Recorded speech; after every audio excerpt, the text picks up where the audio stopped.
Hi everyone, welcome back to my YouTube channel. ನಾನು ನಿಮ್ಮ ಬಸವಪ್ರಭು. ಇವತ್ತು ನಿಮ್ಮ ಜೊತೆ ಒಂದು ಹೊಸ ವಿಡಿಯೋನ ಶೇರ್ ಮಾಡ್ಕೊತಾ ಇದ್ದೀನಿ. ಇವತ್ತಿನ ವಿಡಿಯೋ ಏನಪ್ಪ ಅಂತಂದರೆ ತುಂಬ ಸ್ಪೆಷಲ್ ಅಂತಲೇ ಹೇಳ್ಬೋದು. ನನ್ನ ಪ್ರೆಗ್ನೆನ್ಸಿಯ 5 ಮಂತ್ಸ್ ಸ್ಕ್ಯಾನಿಂಗ್ ಡೇ ಇವತ್ತು. ಸ್ಕ್ಯಾನಿಂಗ್ ಡೇ ಎಲ್ಲ ಅದಕ್ಕೆ ಹೋಗೋದಕ್ಕೆ ಬೇಗನೆ ಎದ್ದು ಫ್ರೆಶ್ ಅಪ್ ಎಲ್ಲ ಕೂಡ ಆಗಿದ್ದೆ. ಮೈಸೂರಿಗೆಲ್ಲ ರೀಚ್ ಆಗಬೇಕಾಗಿತ್ತಲ್ವ, ಹಾಗಾಗಿ ಬಟ್ಟೆ ಎಲ್ಲ ಐರನ್ ಮಾಡಿ ಎತ್ತಿಟ್ಕೊಂಡಿದ್ದೆ. ಅದಾದಮೇಲೆ ದೋಸೆನ ಮಾಡ್ಕೊಂಡಿದ್ದೆ, ಗಂಜಿನ ಕುಡಿದು ದೋಸೆನ ತಿಂದು ನಾನು ಕೂಡ ಫ್ರೆಶ್ ಅಪ್ ಆಗಿದ್ದೀನಿ. ಯಾಕಂದರೆ ಹೋಗೋವರೆಗೆ ಸ್ವಲ್ಪ ಟಯರ್ಡ್ ಆಗಿಬಿಟ್ಟಿರುತ್ತೆ ಅಲ್ವಾ. ಇವಾಗ ಬಿಸಿಲಿರೋದ್ರಿಂದ ಒಂಥರ ಆಗ್ತಾ ಇರಲ್ಲ, ಸ್ವಲ್ಪ ಸಿಕ್ಕಾಬಿಟ್ಟೆ ಟಯರ್ಡ್ ಅಂತ ಅನ್ನಿಸ್ತಾ ಇರುತ್ತೆ. ಹಾಗಾಗಿ ನಾನು ಎಲ್ಲನೂ ಕೂಡ ಪ್ರಿಪ್ರೇಷನ್ ಮಾಡ್ಕೊಂಡಿದ್ದೆ. ಅದಾದಮೇಲೆ ನಾನು ಕೂಡ ಫ್ರೆಶ್ ಅಪ್ ಎಲ್ಲ ಆಗಿ ರೆಡಿನೂ ಕೂಡ ಆಗಿ ಹಂಗೇನೆ ನನ್ನ ಬೇಬಿ ಜೊತೆ ಒಂದು ಕ್ಲಿಪ್ನ ತಗೊಂಡೆ. ಒಂಥರ ಮೆಮೊರೇಬಲ್ ಡೇ ಅಲ್ವಾ. 5 ಮಂತ್ಸ್ ಸ್ಕ್ಯಾನಿಂಗು, ಸ್ವಲ್ಪ ಭಯನೂ ಕೂಡ ಆಗ್ತಾ ಇರುತ್ತೆ. ಹಾಗೆಯೇ ಒಂಥರ ಪಾಪದು ಫೇಸ್ ಎಲ್ಲ ನೋಡ್ತೀವಿ, ಸಿಕ್ಕಾಬಟ್ಟೆ ಖುಷಿ ಆಗ್ತಾ ಇರುತ್ತೆ. ಹಾಗಾಗಿ ಹಂಗೆ ಒಂದು ವೀಡಿಯೋನೂ ಕೂಡ ಮಾಡಿಕೊಂಡೆ. ಹಂಗೆ ಏನೇನು ಬೇಕು ನೋಡಿ, ಇವಾಗ ಏನಾದರೂ ಫ್ರೂಟ್ ತಿನ್ನಬೇಕು ಅಂತ ಅನ್ನಿಸ್ತಾ ಇರುತ್ತೆ. ಹಾಗಾಗಿ ಏನೆಲ್ಲ ಬೇಕು ಪ್ರತಿಯೊಂದನ್ನು ಕೂಡ ಎತ್ತಿಟ್ಕೊಂಡೆ. ನಾನು ಕೂಡ ರೆಡಿಯಾಗಿ ಇವಾಗ ಹೊರಟಿದ್ದೀವಿ. ಬೆಳಗ್ಗೆ ಬೇಗನೆ ಬಿಟ್ಟರೆ ನಾವು ಬೇಗನೆ ರೀಚ್ ಆಗ್ಬೋದು ಅಂತ ಅಂದ್ಬಿಟ್ಟು, ಯಾಕಂದರೆ ಮೈಸೂರಿಗೆ ಹೋಗ್ತಿರೋದ್ರಲ್ವ, 1.5 ಅವರ್ ಜರ್ನಿ ಆಗುತ್ತೆ ನಮ್ಮ ಗುಡ್ಲುಪೇಟೆಯಿಂದ ಮೈಸೂರಿಗೆ. ಹಾಗಾಗಿ ಬೇಗನೆ ಬಿಡೋಣ ಅಂತ ಅಂದ್ಬಿಟ್ಟು ಬೇಗನೆ ತಿಂಡಿ ಎಲ್ಲ ತಿಂದ್ಕೊಂಡು, ಅಂದರೆ ತಿಂಡಿ ಎಲ್ಲ ಮತ್ತೆ ಹೋಗಿ ಅಲ್ಲೂ ಕೂಡ ತಿನ್ನಬೇಕಾಗತ್ತೆ. ಯಾಕಂತಂದರೆ ಇಲ್ಲಿ ದೋಸೆ ತಿಂದಿರೋದ್ರಿಂದ ಹೊಟ್ಟೆ ಕೂಡ ಹಸಿತಾ ಇರುತ್ತೆ ಅಲ್ವಾ. ಹಾಗಾಗಿ ಹಂಗೆ ಹೋಗೋಣ, ಮೈಸೂರಲ್ಲೇ ಹೋದ್ಮೇಲೆ ಅಲ್ಲೇ ಕ್ಯಾಂಟೀನ್ ಅಥವಾ ಹೋಟೆಲಲ್ಲಿ ಯಾವುದಾದ್ರೂ ಕೂಡ ತಿನ್ಕೊಳ್ಳೋಣ ಅಂತ ಅಂದ್ಬಿಟ್ಟು ಹಂಗೆ ಬೆಳಗಿನ ಟೈಮ್ ಹೋಗ್ತಿದ್ದೀವಿ. ಹಂಗೆ ಸೂರ್ಯನು ಕೂಡ ಆಲ್ರೆಡಿ ಬಂದಾಗಿತ್ತು. ಒಂದು 8 ಗಂಟೆ ಅಂತ ಅಂದ್ಕೊಳ್ಳಿ. 7:40ಗೆಲ್ಲ ಬಿಟ್ವಿ ನಾವು ಮನೇನ. ಅಷ್ಟರಲ್ಲೇ ಎಷ್ಟೊಂದು ಬಿಸಿಲು ಬರ್ತಾಯಿದೆ, ನೀವು ನೋಡ್ತಾ ಇರ್ಬೋದು. ಅಂದರೆ ನಮ್ಮ ಸೈಡಂತೂ ಅಷ್ಟೊಂದೆಲ್ಲ ಟ್ರಾಫಿಕ್ ಇರೋದಿಲ್ಲ ಅಲ್ವಾ, ಆರಾಮಾಗಿ ಹೊರ್ಟೋಗ್ಬೋದು ಬೆಳಗಿನ ಟೈಮು. ಬಟ್ ಅದಾದಮೇಲಂತೂ ಸಿಕ್ಕಾಬಿಟ್ಟೆ ಕಷ್ಟ ಅಂತಲೇ ಹೇಳ್ತೀನಿ. ಇವಾಗಂತೂ ತುಂಬ ಬಿಸಿಲಿರೋದ್ರಿಂದ ತುಂಬ ಅಂದರೆ ತುಂಬ ಸೆಕೆ ಆಗ್ತಾ ಇರುತ್ತೆ. ನನಗಂತೂ ಸಿಕ್ಕಾಬಿಟ್ಟೆ ಟಯರ್ಡ್ ಆಯಿತು ಅಂತಲೇ ಹೇಳ್ತೀನಿ ಆ ದಿನ. ಹಾಗೇನೆ ಬಸ್ಸಲ್ಲೆಲ್ಲ ಹೋದ್ವಿ. ಹೊರಟು ಬಸ್ಸು ಕೂಡ ಎಕ್ಸ್ಪ್ರೆಸ್ ಎಲ್ಲ ಸಿಗುತ್ತೆ ಅಲ್ವಾ. 1.5 ಅವರ್ ಜರ್ನಿ ಪಕ್ಕ ಆಗೇ ಆಗುತ್ತೆ ಬಿಡಿ. ಗುಡ್ಲುಪೇಟೆಯಿಂದ ಮೈಸೂರಿಗೆ ಅಷ್ಟೇ ಜರ್ನಿ ಇರೋದು. ನಾನು ವಿಂಡೋ ಹತ್ರ ಕೂತಿದ್ದೆ. ಆ ಬಿಸಿಲು ತಡೆಯೋದಕ್ಕಾಗ್ದೇ ಮತ್ತೆ ಈ ಕಡೆ ಸೀಟೆಲ್ಲ ಬಂದು ಕೂತ್ಕೊಂಡೆ. ಫ್ರಂಟ್ ಸೀಟೇ ಕೂತು ಅಭ್ಯಾಸ ಆಗಿರೋದ್ರಿಂದ ಫ್ರಂಟ್ ಸೀಟೇ ಬೇಕು ಅಂತ ಅನ್ನಿಸ್ತಿರುತ್ತೆ. ಸ್ವಲ್ಪ ಫ್ರೀಯಾಗಿರುತ್ತೆ ಅಂತಲೇ ಹೇಳ್ಬೋದು ಫ್ರಂಟಲ್ಲಿ ಕೂತ್ಕೊಂಡ್ರೆ. ಬಸ್ಸಲ್ಲೆಲ್ಲ ಆರಾಮಾಗಿ ಟ್ರಾವೆಲ್ ಮಾಡ್ಕೊಂಡು ಹೋಗ್ಬೋದು. ಪರ್ಮಿಷನ್ ಎಲ್ಲ ಕೇಳಿರೋದ್ರಿಂದ ನೋ ಪ್ರಾಬ್ಲಮ್ ಅಲ್ವಾ. ಆರಾಮಾಗಿ ಹೆಲ್ದಿಯಾಗಿದ್ದೀವಿ ಅಂತ ಅಂದಮೇಲೆ ಬಸ್ಸಲ್ಲಿ ಆರಾಮಾಗಿ ಹೋಗ್ಬೋದು ಅಂತ ಅಂದ್ಬಿಟ್ಟು ಬಸ್ಸಲ್ಲೇ ಕೂಡ ಹೋದ್ವಿ. ಇವಾಗ ಕಾರಲ್ಲೆಲ್ಲ ಜರ್ನಿ ಮಾಡಿದ್ರೆ ಸ್ವಲ್ಪ ಹಿಂಸೆ ಅನ್ನಿಸ್ತಾ ಇರುತ್ತೆ, ಗಾಳಿ ಎಲ್ಲ ಆಡಲ್ಲ, ಒಂಥರ ಅನ್ನಿಸ್ತಿತ್ತು. ಅದಕ್ಕೆ ಬಸ್ಸಲ್ಲೇ ಆರಾಮಾಗಿ ಹೋಗ್ಬೋದು ಅಂತ ಅಂದ್ಬಿಟ್ಟು ಬಸ್ಸಲ್ಲೇ ಹೋದ್ವಿ. ಮತ್ತು ಇವಾಗ ಸ್ಕ್ಯಾನಿಂಗ್ ಸೆಂಟ್ರಿಗೆ ಹೋಗ್ಬೇಕಾಗಿತ್ತಲ್ವ. ಹಾಗಾಗಿ ಅಲ್ಲೇ ₹1 ಟಿಕೆಟ್ ಏನು ಬರುತ್ತೆ ನೋಡಿ, ಬಸ್ ಸ್ಟ್ಯಾಂಡ್ ಹತ್ರನೇ ಇದೆಯಲ್ಲ, ಅಲ್ಲಿ ಹೋಗ್ಬಿಟ್ಟು ಅಡ್ರೆಸ್ ಎಲ್ಲ ಹೇಳಿ ಟಿಕೆಟ್ ಕೂಡ ತೊಗೊಂಡು ಬರೋದಕ್ಕೆ ಹೋಗಿದ್ರು. ಹಂಗೆ ಟಿಕೆಟ್ ಎಲ್ಲ ತೊಗೊಬಂದು ನಾವು ಕೂಡ ರೀಚ್ ಆದ್ವಿ ಸ್ಕ್ಯಾನಿಂಗ್ ಹೋಗೋದಕ್ಕೆ. ಸ್ಕ್ಯಾನಿಂಗ್ ಎಲ್ಲ ಹೋಗಿ ವೆಯ್ಟ್ ಮಾಡ್ತಾಯಿದ್ವಿ. ಆ್ಯಕ್ಚುಲಿ 11:30ಗೇನೋ ನನಗೆ ಅಪಾಯಿಂಟ್ಮೆಂಟ್ ತೊಗೊಂಡಿದ್ದು, 11:15 11:30ವರೆಗೂ. ನಾವು ರೀಚ್ ಆಗೋ ಅಷ್ಟರಲ್ಲೆಲ್ಲ ಬಂದುಬಿಟ್ಟು ಒಂದು 10 ಗಂಟೆ ಆಗಿತ್ತು. 1 ಅವರ್ ಹಂಗೆ ವೆಯ್ಟ್ ಮಾಡಿದ್ದೀವಿ. ಸ್ವಲ್ಪ ಟೈಮ್ ವಾಕ್ ಎಲ್ಲ ಮಾಡಿಕೊಂಡು ಅಲ್ಲೇ ಕೂತ್ಕೊಂಡು ವೆಯ್ಟ್ ಮಾಡ್ತಾಯಿದ್ವಿ.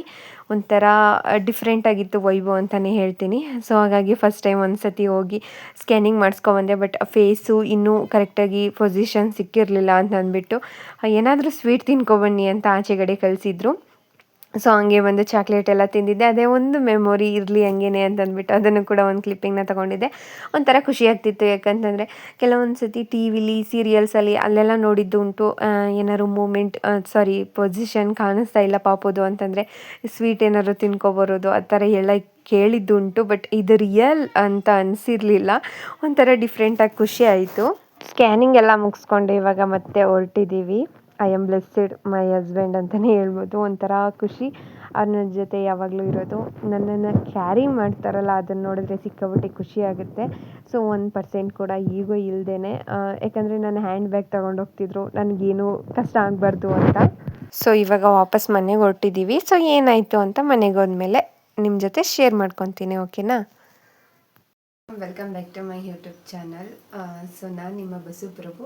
ನಾನು ಆಲ್ರೆಡಿ ವೀಡಿಯೋನ ಕಂಟಿನ್ಯೂ ಮಾಡಿಬಿಟ್ಟಿದ್ದೀನಿ. ನೀವು ನೋಡ್ಕೊಂಡು ಬಂದಿರ್ಬೋದು. ನಂದು 5 ಮಂತ್ದು ಸ್ಕ್ಯಾನಿಂಗ್ ಇತ್ತು, ಅನಾಮಲಿ ಸ್ಕ್ಯಾನಿಂಗು. ಅದನ್ನು ಮುಗಿಸ್ಕೊಂಡು ವಾಪಸ್ ಮನೆಗೆ ಬಂದೆ. ಬರೋ ಅಷ್ಟರಲ್ಲಿ ಸಿಕ್ಕಾಬಟ್ಟೆ ಟಯರ್ಡ್ ಆಗಿಬಿಟ್ಟಿತ್ತು.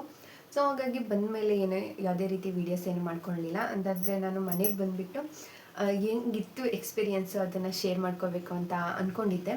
ಬಟ್ ಸಿಕ್ಕಾಪಟ್ಟೆ ಟಯರ್ಡ್ ಆಗಿರೋದ್ರಿಂದ ನಾನು ಬಂದು ರೆಸ್ಟ್ ಮಾಡಿಬಿಟ್ಟೆ. ಮತ್ತೆ ನೆಕ್ಸ್ಟ್ ಡೇ ಬಂದುಬಿಟ್ಟು ಸ್ವಲ್ಪ ಫ್ರೆಶ್ ಅಪ್ ಎಲ್ಲ ಆಗಿ ಮಾಮೂಲಿ ನಾರ್ಮಲಾಗಿ ಆವತ್ತಿನ ದಿನವೂ ಕೂಡ ರೆಸ್ಟ್ ಮಾಡಿದೆ ಅಂತಲೇ ಹೇಳ್ತೀನಿ. ಸ್ವಲ್ಪ ಟಯರ್ಡ್ ಅಂತ ಅನ್ನಿಸ್ತಾ ಇತ್ತು, ಯಾಕಂದರೆ ಸಿಕ್ಕಾಪಟ್ಟೆ ಬಿಸಿಲಿರೋದ್ರಿಂದ ಸ್ವಲ್ಪ ದೂರ ಟ್ರಾವೆಲ್ ಮಾಡೆಲ್ಲ ಬಂದಿರ್ತೀನಿ ಅಲ್ವಾ. ಸೊ ಹಾಗಾಗಿ ಸ್ವಲ್ಪ ಅನ್ಕಂಫರ್ಟಬಲ್ ಫೀಲ್ ಆಗ್ತಿತ್ತು. ಸೊ ಹಾಗಾಗಿ ಕಂಪ್ಲೀಟ್ ರೆಸ್ಟ್ ಮಾಡಿಬಿಟ್ಟೆ. ವಿಡಿಯೋ ಏನು ಅದರದ್ದು ಕಂಟಿನ್ಯೂ ಪಾರ್ಟ್ ನಾನು ಶೇರ್ ಮಾಡ್ಕೊಳ್ಳೋದಕ್ಕೆ ಹೋಗಲಿಲ್ಲ. ಅದಾದಮೇಲೆ ನೆಕ್ಸ್ಟ್ ಡೇ ಬಂದುಬಿಟ್ಟು ಮನೆಗೆ ಗೆಸ್ಟ್ ಬಂದಿದ್ದರು. ಇವಾಗ ಕನ್ಸೀವ್ ಆಗಿರೋದ್ರಿಂದ ಅವಾಗವಾಗ ಯಾರಾದರೂ ಒಬ್ಬರು ನೋಡ್ಕೊಂಡು ಹೋಗೋದಕ್ಕೆ ಅಂತ ಅಂದ್ಬಿಟ್ಟು ಬಂದಿರ್ತಾರೆ. ಸೊ ಗೆಸ್ಟ್ಗಳು ಮನೆಗೆ ಬರ್ತಾರೆ ಅಂತ ಅಂದಮೇಲೆ ಸ್ವಲ್ಪ ಕೆಲಸಗಳು ಜಾಸ್ತಿ ಇರುತ್ತೆ. ಸೊ ಅವ್ರಿಗೇನಾದರೂ ಸ್ಪೆಷಲ್ಲಾಗಿ ಮಾಡಬೇಕು. ಸೊ ಅವ್ರ ಜೊತೆ ಸ್ವಲ್ಪ ಟೈಮ್ ಸ್ಪೆಂಡ್ ಮಾಡಬೇಕು. ಅವ್ರು ಹೋದ್ಮೇಲೆ ಸ್ವಲ್ಪ ಮನೆ ಕೆಲಸ ಇರುತ್ತೆ, ಅವ್ರು ಬರೋಕ್ಕಿಂತ ಮುಂಚೆನೂ ಸ್ವಲ್ಪ ಮನೆ ಕೆಲಸ ಇರುತ್ತೆ. ಯಾಕಂದರೆ ಯಾರಾದರೂ ಮನೆಗೆ ಬರ್ತಿದ್ದಾರೆ ಅಂದರೆ ಸ್ವಲ್ಪ ಅಲ್ಲಿ ನೀಟಾಗಿ ಎತ್ತಿ ಇಡಬೇಕಲ್ವ. ಸೊ ಹಾಗಾಗಿ ಈ ರೀತಿ ಆಗೋಗ್ಬಿಡ್ತು. ಹಾಗಾಗಿ ಸ್ವಲ್ಪ ಅದ್ರದ್ದು ಡಿಲೇನೇ ಆಗೈತು. ಅದ್ರದ್ದು ವಿಡಿಯೋ ಕಂಟಿನ್ಯೂ ಪಾರ್ಟ್ ನಾನು ಶೂಟ್ ಮಾಡ್ಕೊಳ್ಳೋದಕ್ಕಾಗಲಿಲ್ಲ. ಸೊ ನಾನು ಈ ವಿಡಿಯೋನ ಮೇ ಬಿ ಇನ್ನೊಂದು ಸ್ವಲ್ಪ ದಿನ ಬಿಟ್ಟು ಅಪ್ಲೋಡ್ ಮಾಡ್ಬೋದು ಅಂತ ಅಂದ್ಕೊತೀನಿ. ಸ್ವಲ್ಪ ದಿನ ವೆಯ್ಟ್ ಮಾಡಬೇಕಾಗುತ್ತೆ, ಅಂತಂದರೆ 5 ಮಂತ್ ಆಗಿಬಿಡಲಿ ಅಂತ ಅಂದ್ಬಿಟ್ಟು ವೆಯ್ಟ್ ಮಾಡ್ತಿದ್ದೀನಿ. ಇವಾಗ 5 ಮಂತ್ ರನ್ನಿಂಗ್ ಇದೆ ನನಗೆ. ಇನ್ನೊಂದು ಸ್ವಲ್ಪ ದಿನ ಆದಮೇಲೆ ಇದ್ರ ವೀಡಿಯೋನ ಅಪ್ಲೋಡ್ ಮಾಡಬೇಕು ಅಂದ್ಬಿಟ್ಟು ಸ್ವಲ್ಪ ನಿಧಾನಕ್ಕೆ ಅಪ್ಲೋಡ್ ಮಾಡ್ತಿದ್ದೀನಿ ಅಷ್ಟೇ. ಜಾಸ್ತಿ ದಿನ ಏನು ತಗೊಳ್ಳಲ್ಲ, ಜಸ್ಟ್ 1 ವೀಕ್ ಆದಮೇಲೆ ಅಪ್ಲೋಡ್ ಮಾಡ್ತೀನಿ. ಸೊ ನಂದು ಎಕ್ಸ್ಪೀರಿಯೆನ್ಸ್ ಹೆಂಗಿತ್ತು ಅಂದರೆ ತುಂಬ ಚೆನ್ನಾಗಿತ್ತು. ಸ್ವಲ್ಪ ಭಯ ಆಗ್ತಿತ್ತು, ಗೊತ್ತಿರುತ್ತೆ ಅಂತ ಅಂದ್ಕೊತೀನಿ ಯಾವ ರೀತಿ ಇರುತ್ತೆ ಎಕ್ಸ್ಪೀರಿಯೆನ್ಸು ಅಂತ. ಸೊ ಫಸ್ಟ್ ಟೈಮ್ ಅಲ್ವಾ, ಫಸ್ಟ್ ಎಕ್ಸ್ಪೀರಿಯೆನ್ಸ್ ಅಲ್ವಾ, ಎಲ್ಲನೂ ಕೂಡ ಬೇರೆಯವ್ರನ್ನ ಕೇಳಿ ತಿಳ್ಕೊಬೋದು ಅವ್ರದ್ದು ಎಕ್ಸ್ಪೀರಿಯೆನ್ಸ್ ಹೆಂಗಿತ್ತು. ನೀವು ಸ್ಕ್ಯಾನಿಂಗ್ ಹೋಗ್ಬೇಕಾದ್ರೆ ಸೊ ಅದನ್ನೆಲ್ಲ ಕೇಳಿ ತಿಳ್ಕೊಂಡಿದ್ದೀನಿ. ಬಟ್ ಆದ್ರೂ ಕೂಡ ನಾವು ಓನಾಗಿ ಎಕ್ಸ್ಪೀರಿಯೆನ್ಸ್ ಮಾಡೋದ್ರಲ್ಲಿ ಇರೋದು ಒಂಥರ ಮಜನೇ ಬೇರೆ ಅಂತಲೇ ಹೇಳ್ಬೋದು. ಸೊ ನಾನು ಕೂಡ ನಾರ್ಮಲಾಗಿಯೇ ಹೋಗಿದ್ದೆ. ಸೊ ನಾವು ಹೋಗಿದ್ದು ವೀಡಿಯೋಸ್ ಎಲ್ಲ ಅಟ್ಯಾಚ್ ಮಾಡಿದ್ದೀನಿ ಅಲ್ವಾ, ಹಾಸ್ಪಿಟ್ಲಿಗೆಲ್ಲ ವಿಸಿಟ್ ಮಾಡಿತ್ತು. ಅದೆಲ್ಲ ಮಾಡಿ ಸ್ಕ್ಯಾನಿಂಗ್ ಎಲ್ಲ ಆಗಿ ರಿಪೋರ್ಟ್ ಎಲ್ಲ ತೋರಿಸ್ಕೊಂಡು ಸೊ ಪ್ರತಿಯೊಂದನ್ನು ಕೂಡ ಎಲ್ಲನೂ ಕೂಡ ನಾರ್ಮಲ್ ಆಗಿದೆ. So no problem. ಸೊ ಏನಪ್ಪ ಅಂತಂದರೆ ಚೆನ್ನಾಗಿ ತಿನ್ಕೊಂಡು ಉಣ್ಕೊಂಡು ಸ್ವಲ್ಪ ವೆಯ್ಟ್ ಗೇನ್ ಆಗಬೇಕು ಅಷ್ಟೇ. ಅದನ್ನು ಬಿಟ್ಟು ಇನ್ನೇನು ಪ್ರಾಬ್ಲಮ್ ಇಲ್ಲ. ಸೊ ಹಾಗಾಗಿ ತುಂಬ ಖುಷಿ ಆಯಿತು. ಸ್ವಲ್ಪ ಜಾಸ್ತಿ ಏನೋ ನಾನು ಟೆನ್ಷನ್ ತಗೊಳ್ಳೋದಕ್ಕೆ ಹೋಗಲಿಲ್ಲ. ಏನೇ ಆದ್ರೂ ಕೂಡ ಪಾಸಿಟಿವ್ ಆಗೇ ಇದ್ದೆ ಅಂತಲೇ ಹೇಳ್ತೀನಿ. ಈ ನನ್ನ ಪ್ರೆಗ್ನೆನ್ಸಿ ಜರ್ನಿಲಿ ನಾನು ಆದಷ್ಟು ಪಾಸಿಟಿವ್ ಆಗೇ ಇದ್ದೀನಿ ಎಲ್ಲ ವಿಷಯದಲ್ಲೂ ಕೂಡ. ಯಾಕಂದರೆ ಸುಮ್ಮನೆ ಟೆನ್ಷನ್ ತಗೊಳ್ಳೋದು, ಏನೇನೋ ಯೋಚನೆ ಮಾಡೋದು ಅದನ್ನೆಲ್ಲ ಏನಂತೂ ಮಾಡ್ತಾ ಇಲ್ಲ. ಇವಾಗ ಗೂಗಲಲ್ಲಿ ಸರ್ಚ್ ಮಾಡ್ತಾ ಇಲ್ವಾ ಅಂತ ಏನಾದರೂ ಕೆಲವೊಬ್ಬರಿಗೆ ಡೌಟ್ ಇದ್ದರೆ ಕೆಲವೊಂದು ಎಲ್ಲೋ ಒಂದೊಂದು ಅಷ್ಟೇ ಸರ್ಚ್ ಮಾಡ್ಕೊತೀನಿ. ಸೊ ಯಾವ ರೀತಿ ಇರಬೇಕು, ಸೊ ಆ ರೀತಿದೆಲ್ಲ ಫಾಲೋ ಅಪ್ ಮಾಡ್ತಿದ್ದೀನಿ. ಅದನ್ನು ಬಿಟ್ಟು ಬೇರೆ ಏನೋ ಒಂಥರ ಹೆಂಗಿರುತ್ತೆ ಏನು 5 ಮಂತದ್ದು ಅದು ಭಯ ಇದು ಭಯ, ಸೊ ಆ ರೀತಿ ಎಲ್ಲ ಭಯನೂ ಬಿಟ್ಬಿಟ್ಟಿದ್ದೀನಿ. So no problem, no tension. ಆರಾಮಾಗಿ ನಾನು ಸ್ಕ್ಯಾನಿಂಗ್ಗೆ ಹೋದೆ ಅಂತಲೇ ಹೇಳ್ಬೋದು. ಆರಾಮಾಗಿ ಸ್ಕ್ಯಾನಿಂಗ್ ಹೋಗಿ ಸ್ವಲ್ಪ ಪೊಸಿಷನ್ ತಿರುಗಿರಲಿಲ್ಲ. ಸೊ ಎಲ್ಲನೂ ಕಂಪ್ಲೀಟ್ ಸ್ಕ್ಯಾನಿಂಗ್ ಎಲ್ಲ ಆಗಿತ್ತು, ಬಟ್ ಫೇಸ್ ತಂದು ಪೊಸಿಷನ್ ತಿರುಗಿರಲಿಲ್ಲ ನಂದು. ಸೊ ಹಾಗಾಗಿ ಚಾಕ್ಲೇಟ್ ಜಸ್ಟ್ ಚಾಕ್ಲೇಟ್ ಒಂದೇ ಒಂದು ಚಾಕ್ಲೇಟಿಂದ ನೆಕ್ಸ್ಟ್ ಹೋಗೋ ಅಷ್ಟರಲ್ಲಿ ನಂದು ಪಾಪದ್ದು ಫೇಸು ಸಿಕ್ತು. ಅದ್ರದ್ದು ಪೊಸಿಷನ್ ತಿರುಗಿರುತ್ತೆ ಅಲ್ವ, ಸೊ ಅದು ಅರ್ಥ ಆಗುತ್ತೆ ಅಂತ ಅಂದ್ಕೊತೀನಿ. ಸೊ ಸಿಕ್ಕಾಪಟ್ಟೆ ಖುಷಿ ಆಯಿತು. ಫೇಸ್ ಎಲ್ಲ ನೋಡಿ ಪ್ರತಿಯೊಂದೂ ಅದ್ರದ್ದು ನೋಡಬೇಕಾದ್ರೇ ಅದ್ರ ಎಕ್ಸ್ಪೀರಿಯೆನ್ಸ್ನ ಶೇರ್ ಮಾಡ್ಕೊಳ್ಳೋದಕ್ಕೆ ಆಗಲ್ಲ ಬಿಡಿ. ಯಾಕಂದರೆ ಅನುಭವಿಸ್ದವ್ರಿಗೆ ಮಾತ್ರ ಗೊತ್ತಿರುತ್ತೆ. ಸಿಕ್ಕಾಪಟ್ಟೆ ಚೆನ್ನಾಗಿತ್ತು. ಒಂಥರ ಮಿರಾಕಲ್ ಅಂತಲೇ ಹೇಳ್ಬೋದು. ಯಪ್ಪ ಈ ಥರ ಎಲ್ಲ ಇರುತ್ತಾ, ಹಿಂಗೆಲ್ಲ ಇರುತ್ತಾ ಅನ್ನೋ ಥರ ಒಂಥರ ಕ್ಯೂರಿಯಾಸಿಟಿ ಅಂತೂ ಇತ್ತು ನನಗೆ. ತುಂಬ ಖುಷಿ ಅಂತೂ ಆಯಿತು, ಸಿಕ್ಕಾಪಟ್ಟೆ ಖುಷಿ ಆಯಿತು. ಸೊ ಅದೇ ಖುಷಿಯಲ್ಲಿ ತೋರಿಸ್ಕೊಂಡು ಎಲ್ಲನೂ ಕೂಡ ಚೆಕಪ್ ಎಲ್ಲ ಮಾಡಿಸ್ಕೊಂಡು ಬಂದ್ವಿ. ಸೊ ನೆಕ್ಸ್ಟ್ ನನಗಿರೋದು 6th ಮಂತ್ಗೆ ಚೆಕಪ್ ಇದೆ. ಆವಾಗ ಸ್ವಲ್ಪ ಶುಗರ್ ಟೆಸ್ಟ್ ಎಲ್ಲ ಇದೆ, ಗ್ಲೂಕೋಸ್ ಎಲ್ಲ ತೊಗೊಂಡು ಶುಗರ್ ಟೆಸ್ಟ್ ಮಾಡಬೇಕು ಅಂತ ಹೇಳಿದ್ದಾರೆ. ಸೊ ಹಾಗಾಗಿ ನಾನು ನೆಕ್ಸ್ಟ್ ಮಂತ್ ಹೋಗಬೇಕು. ಅದನ್ನು ಬಿಟ್ಟು ಇನ್ನೇನು ಅಪ್ಡೇಟ್ ಅನ್ನೋದು ನನ್ನ ಪ್ರೆಗ್ನೆನ್ಸಿ ಅಪ್ಡೇಟ್ ಅಂತ ಇಷ್ಟೇ ಇರೋದು. ಸೊ ಸಿಕ್ಕಾಪಟ್ಟೆ ಎಂಜಾಯ್ ಮಾಡ್ತಿದ್ದೀನಿ, ನಾನು ಹ್ಯಾಪಿಯಾಗಿದ್ದೀನಿ ಅಂತಲೇ ಹೇಳ್ತೀನಿ. ಅದನ್ನು ಬಿಟ್ಟು ಇನ್ನೇನು ಶೇರ್ ಮಾಡ್ಕೊಳ್ಳೋದು ಇದ್ರ ಬಗ್ಗೆ ಎಕ್ಸ್ಪೀರಿಯೆನ್ಸ್ ಅಂತಂದರೆ ಏನಿಲ್ಲ, ಎಲ್ಲನೂ ಕೂಡ ನಾರ್ಮಲ್ ಆಗಿದೆ. ನನ್ನ ಮನೆಯಲ್ಲೂ ಕೂಡ ಇವಾಗ ನಾರ್ಮಲಾಗಿ ಇದ್ದೀನಿ. ಸ್ವಲ್ಪ ಟಯರ್ಡ್ ಅಂತ ಅನ್ನಿಸ್ತಿರುತ್ತೆ, ಕೆಲವೊಂದು ಸತಿ ಸುಸ್ತಾಗ್ತಾ ಇರುತ್ತೆ ಅಲ್ವಾ. ಸೊ ಹಾಗಾಗಿ ಏನಾದರೂ ಸ್ವಲ್ಪ ತಿಂತಾ ಇರ್ತೀನಿ. ಕೆಲಸನೂ ಅಷ್ಟೇ ಆರಾಮಾಗಿ ನಾನು ಕೆಲಸನೂ ಕೂಡ ಮಾಡ್ಕೊತಾ ಇದ್ದೀನಿ. ಸೊ ಇದ್ರದ್ದು ಡೇ ರೋಟೀನ್ ವ್ಲಾಗ್ನೂ ಕೂಡ ಶೂಟ್ ಮಾಡ್ಕೊತಿದ್ದೀನಿ. ಮತ್ತು ಇನ್ನೊಂದು ಇದ್ರದ್ದು ಕಂಟಿನ್ಯೂ ಪಾರ್ಟ್ ಅದ್ರದ್ದು ಕೂಡ ವೀಡಿಯೋನ ಇದರಲ್ಲೇ ಅಟ್ಯಾಚ್ ಮಾಡ್ತಾ ಇದ್ದೀನಿ. ಒಂದೇ ದಿನ 2 ವೀಡಿಯೋ ಕ್ಯಾಪ್ಚರ್ ಮಾಡ್ಕೊತಿದ್ದೀನಿ. ಸೊ ನನ್ನ ರೊಟೀನ್ ವ್ಲಾಗ್ ಏನಾದರೂ ಮುಂಚೆ ಇದಕ್ಕಿಂತ ಮುಂಚೆನೇ ರೊಟೀನ್ ವ್ಲಾಗ್ ಬಂದಿರುತ್ತೆ. ಅಂದರೆ ಮನೆದು ಏನೇನು ಮಾಡ್ತಿದ್ದೀನಿ ಅದ್ರದ್ದು ಅಪ್ಡೇಟ್ ಸಿಗೋ ವ್ಲಾಗಲ್ಲಿ ನಾನು ಆರಾಮಾಗೇ ಇದ್ದೀನಿ. ಸೊ ಇನ್ನೊಂದು ವಿಷಯ ಏನು ಅಂತಂದರೆ ನಾನು ಕನ್ಸೀವ್ ಆಗಿರೋದು ಅಷ್ಟೊಂದು ಕರೆಕ್ಟಾಗಿ ಗೊತ್ತಾಗಲ್ಲ. ಯಾಕಂದರೆ ಕೆಲವೊಬ್ಬರಿಗೆ ಬೇಬಿ ಬಂಪು ತುಂಬ ಚೆನ್ನಾಗಿ ಬಂದಿರುತ್ತೆ, ಅಂದರೆ ಸ್ವಲ್ಪ ದೊಡ್ಡದಾಗಿರುತ್ತೆ. ಬಟ್ ನನಗೆ ಅಷ್ಟೊಂದೇನು ಬೇಬಿ ಬಂಪ್ ಕಾಣಿಸೋ ಥರ ಏನು ಇಲ್ಲ. ಸೊ ಹಾಗಾಗಿ ನಾನು ಆರಾಮಾಗಿ ಇದ್ದೀನಿ. ಸ್ವಲ್ಪ ನಾನು ಹೈಟ್ ಇರೋದ್ರಿಂದ ಜಾಸ್ತಿ ಏನು ಕಾಣಿಸ್ತಾ ಇಲ್ಲ. ಸೊ ಖುಷಿಯಾಗಿದ್ದೀನಿ ಅಂತಲೇ ಹೇಳ್ಬೋದು. ಆದಷ್ಟು ಪಾಸಿಟಿವ್ ಆಗಿದ್ದೀನಿ.